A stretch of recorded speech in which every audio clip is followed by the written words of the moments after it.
চীনের সঙ্গে আলোচনার কথা এলে আমরা এর আগেও দেখেছি এবং অনেকে বলে যে যেহেতু চীন একদম সরাসরি কোনো রাজনৈতিক প্রভাব বা সামরিক প্রভাব সেটি বিস্তৃতি করতে চায় না, তার মূলত স্ট্র্যাটেজি হচ্ছে ইকোনমিক্যাল।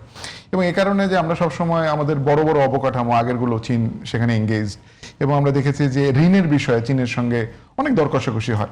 আমাদের নতুন সরকার মাত্রই একটা বাজেট উপস্থাপন করেছে এবং সে নিয়ে সংসদে আলোচনা হচ্ছে। আপনার কি মনে হয় এই সরকার আসলে যে অর্থনৈতিক অবস্থার সাথে নিয়ে তার যাত্রা শুরু করেছে, সেখানে ঋণ কাঠামো এবং ব্যাংকিং এর যে অবস্থা এখন সব মিলিয়ে চীনের সঙ্গে অর্থনীতির বিশেষ করে ঋণের জায়গাটিতে তার সম্পর্ক কেমন হওয়া উচিত এবং বিশেষ করে বাজেটটাকে সামনে রেখে? আমি আপনাকে এখানে বলছি যে সেটা হচ্ছে যে চীন এবং আমরা আসলে আমাদের যে ভৌগোলিক যে অবস্থাটার কথাটা বলছি, মানে সরকার, বাংলাদেশের সরকারগুলোর একটা প্রবলেম হয়। প্রবলেমটা কি জানেন? চীনের হাতে হচ্ছে টাকা, আমেরিকার হাতে শক্তি প্রযুক্তি, এবং ভারত হচ্ছে আমার প্রতিবেশী, তার কাছে সব কিছুই আছে।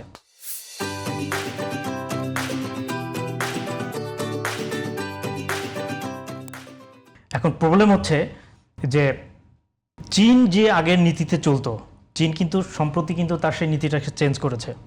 আপনি সম্প্রতি যদি ইরান এবং আমেরিকার যুদ্ধটা দেখেন, এই যুদ্ধটা কিন্তু আসলে চীন ইরানকে যেভাবে সহযোগিতা করেছে প্রযুক্তিগতভাবে, যে কারণে কিন্তু আমেরিকা যখন বুঝতে পারলো যে আমার ইরানের আকাশে জেলিফিশ টাইপের কিছু যে প্রযুক্তির যে ড্রোনগুলো, এটা আসলে ইরানের পক্ষে তৈরি করা সম্ভব নয়, যেটা সম্প্রতি আমেরিকার যে পাইলটরা তারা কিন্তু ভয়াবহ বর্ণনা দিচ্ছে এটা। এখন আমেরিকার ইন্টেনশন এখানে কি? চীনের ভয় বাংলাদেশকে নিয়ে একটা, সেটা হচ্ছে যে আমেরিকার এখানে স্রেফ তাদের হচ্ছে এখানে আপনার ট্রুপস রাখতে হবে, একদম রাগ ঢাক বলছি, যেটা শেখ হাসিনার যে কথাটাকে যদি আপনি গুরুত্বহীন মনে করেন, তাহলে আমি মনে করবো যে বাংলাদেশের পলিটিশিয়ানরা বোকার স্বর্গে বসবাস করছে। ঠিক উনি যে কথাটি বলেছিলেন ওটাই সত্য, যে সেন্ট মার্টিন হচ্ছে আমেরিকা চায়। আমি শুধু সেন্ট মার্টিন বলবো না, কিন্তু আমেরিকা চায় এখানে একটা ট্রুপস, একটা ঘাঁটি গাড়ার জন্য, যে ঘাঁটির মাধ্যমে সে চীনকে আগামী দিনে, যে হয়তো বা 2027 বা 28 সালে তাইওয়ানকে নিয়ে আমেরিকার সাথে একটা যুদ্ধ হতে পারে চীনের। এবং আমেরিকা চায় যে ইন্দো প্যাসিফিক, আপনি যতগুলো যে দেখেন, আপনার ট্রাম্প কিন্তু সম্প্রতি বাংলাদেশে মানে প্রধানমন্ত্রী শপথ নেওয়ার পর সে 2 দিন পরে কিন্তু একটা বিবৃতি দিয়েছে, কি 1 দিন পরে, যে আমি চুক্তি নিয়ে বাংলাদেশের সাথে কাজ করার জন্য অধীর আগ্রহে অপেক্ষা করছি।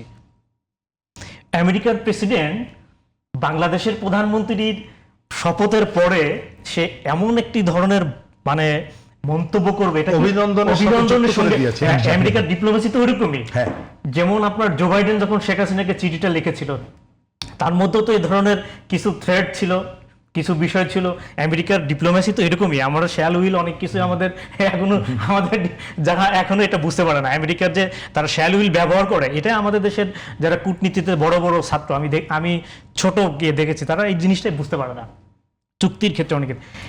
আমেরিকা এখানে ইন্টেনশন ইজ ভেরি ক্লিয়ার, সেইখানে তার একটা ঘাঁটি চায়, হয় তার কেরিয়ার এখানে বঙ্গোপসাগরে গমি সমুদ্র বন্দরে সে এখানে তার কেরিয়ার রাখতে চায়, আদারওয়াইজ সেন্ট মার্টিন অথবা যে কোনো জায়গায়। সেন্ট মার্টিনটাকে আমরা কেন বলি? কারণ আমেরিকান ট্রুপস যখন একটা জায়গাতে আসবে, তখন সে তার নিরাপত্তা বলয় চাইবে, যে আমার ট্রুপস এখানে থাকবে, তো আমার ট্রুপসের নিরাপত্তাটা কি? আপনি আমেরিকার সারা পৃথিবীতে যদি দেখেন, তাদের যে ঘাঁটিগুলো আছে, সেই ঘাঁটির আশেপাশে কিন্তু স্থাপনাগুলো সে কিন্তু রাখতে দিতে চায় না, এটা তার নিরাপত্তার জন্য। তো এটার জন্য তারা মনে করে যে এটা হচ্ছে একটি, বা সেন্ট মার্টিন হচ্ছে নিরাপদ একটি জায়গা, এবং আমেরিকা যদি এখানে তার ঘাঁটি গাড়তে পারে এবং এখানে থার্ড এবং তার যে প্রতিরক্ষা ব্যবস্থা যদি এখানে রাখতে পারে, তাহলে এখানে রানওয়ে করা সম্ভব এবং এখান থেকে চীনের উপর খুব সহজে হামলা করা সম্ভব। যে কারণে আমেরিকার তার যে এখানে আমাদের এখানে যারা দালাল আছে, আপনি দেখবেন যে অনেক কোট টাইপ পরা ভদ্রলোক, এরা কিন্তু স্রেফ এখানে হচ্ছে এরা হচ্ছে গাদ্দার, এরা কিন্তু ওত পেতে আছে। আপনি সবসময় দেখবেন এই মানুষগুলো চেহারা এবং কথা আপনি যদি দেখেন, গত 15-20 বছরে তারা কিন্তু ওই এজেন্ডা বাস্তবায়ন করার জন্য তারা পলিটিশিয়ানদেরকে অলওয়েজ গালাগালি করার চেষ্টা করে, কিন্তু তখন যারা ফাঁকে ফাঁকে তারা যখন ক্ষমতায় আসে, দেখবে যে তারা সুপার ফলো। এবং এই যে চক্রটা, এটা কিন্তু অলওয়েজ বাংলাদেশে অ্যাক্টিভ, তারা কিন্তু অলওয়েজ অ্যাক্টিভ এই কারণে।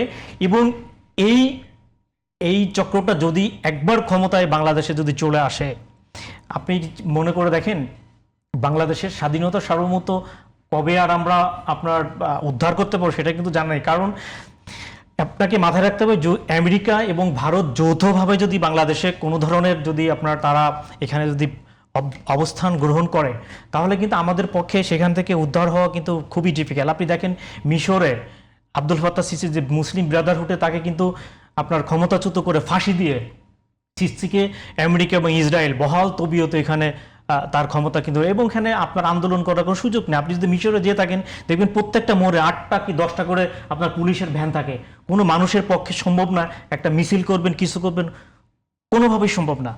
এবং আমরা যেভাবে ভৌগোলিক অবস্থানের মধ্যে দিয়ে আছি, সেখানে যদি ভারত এবং আমেরিকা যৌথভাবে আমাদের উপর কোনো ধরনের আগ্রাসন যদি সেখানে যদি হয় এবং আমাদের গাদ্দাররা যদি সেটা যদি সহযোগিতা করে, কারণ কি দেখেন আওয়ামী লীগ সরকার ফেসিবাদ, সে ভালো করছে না, তাকে আমরা ঝেঁটে বিদায় করলাম।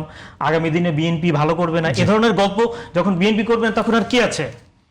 এটা অনেকেই যে এখন আপনার জামাত এবং এনসিপি মনে মনে কাজকলা খাচ্ছে, যে মনে হয় যে আওয়ামী লীগকে বিদায় করছি দিল্লিতে, বিএনপি খারাপ করলে চলে যায় বঙ্গোপসাগরে, এরপর আমরা ডুবডুবি হয়ে যাবো। নো সরি, এটা তাদের কোনো সুযোগই নাই। তারা যদি এই খেলায় যদি পা দেয় তাহলে তাদের জন্য আরো ক্ষতিকর। সুতরাং আমি যে জায়গাতে বলার চেষ্টা করছি, শেষের দিকে হ্যাঁ আমি যে জায়গাতে বলার চেষ্টা করছি, এইখানে বাংলাদেশকে সুকৌশলে অত্যন্ত মেধাভিত্তিক টেকনিক্যালি আমাদের এই সিদ্ধান্তগুলো নিতে হবে। এবং আবার বলছি, আমাদেরকে চীন, আমেরিকা, ভারত সবাইকে ইনগেজ করে আমরা যে কোনো খেলার পার্ট নয়, এটা অনেস্টলি তাদেরকে বলতে হবে। এবং সেইভাবে আমাদের কূটনৈতিক যে পদক্ষেপগুলো আছে এবং রাষ্ট্রীয় আমাদের বড় বড় মেগা প্রজেক্ট করাতে এই মুহূর্তে খুব একটা গুরুত্বপূর্ণ না। আপনি একটা প্রজেক্ট আপনারা ধরেন বড় প্রজেক্ট করলাম, কিছু মানুষের উপকার হলো, কিন্তু আবার 20 কোটি মানুষকে নিয়ে আপনি চিন্তা করেন যে 20 কোটি মানুষকে আমি কি একটা বড় মেগা প্রকল্প করে আপনি রাজনৈতিক একটা দিবেন রাস্তা, যে আমি এত বড় প্রজেক্ট করছি। এই পলিটিক্যাল স্ট্যান্ডবাজি থেকে বেরিয়ে আসতে হবে আমাদেরকে। প্রকৃতপক্ষে জনগণের জন্য কাজ করলে আমাদের যে স্বাধীনতা, সার্বভৌমত্ব এবং হুমকি যেটা, সেটা অনেকাংশে কমে আসবে মনে করি।